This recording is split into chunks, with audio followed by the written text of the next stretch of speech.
Abusuafo atiefoɔ ne ahwɛfoɔ Ghana man de hyeɛ ɛyɛ yɛn papa yadeɛ nyinaa a woyi sini ɛwɔ man Ghana mu oyi mpasere ɛma yɛsiri yie ankasa a ne din ɛne Ken Aboagye Brenya a ɛyɛ afe a etwa mu no mekyerɛ 2001 ɛna onya ne baby ɛkɔɔyɛ na afe na abrewa ɛyi poma kwan mu a abusua no ayɛ nhyehyɛeɛ sɛ afe deɛ embre na so sɛ yɛde yɛn papa ɛbɛkɔ akɔka nananom ho ɛwɔ asaman de na kyerɛ ɛbɛkɔ akɔkra yɛ nana akyi kra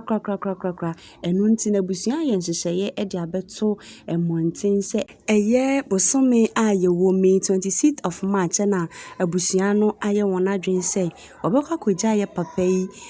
ɛwɔ nsie do wɔbɛkra n'akyi kra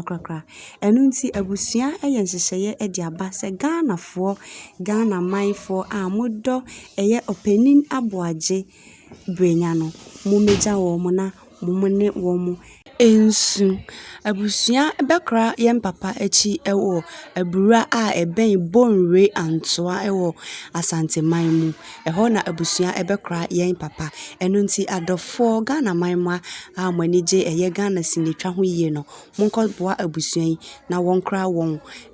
dihye yi akyi krakra na nkame ayɛ sɛ Ghana deɛ sɛ sinetwa ni bi ɛba befiri mu a na kyerɛ sɛ wɔde yareɛ ɛna ɛkɔ ɛno nti yɛn papa nso bedu mmerɛ bi no ne ho ɛbɛdodo ne kakra a wɔne ne kra ɛpem ya na nso no wanya ne ti ɛndidi mu a wɔde kɔɔ ne nkra akyi no afe na ɛbrɛ na so sɛ abusua bɛkra no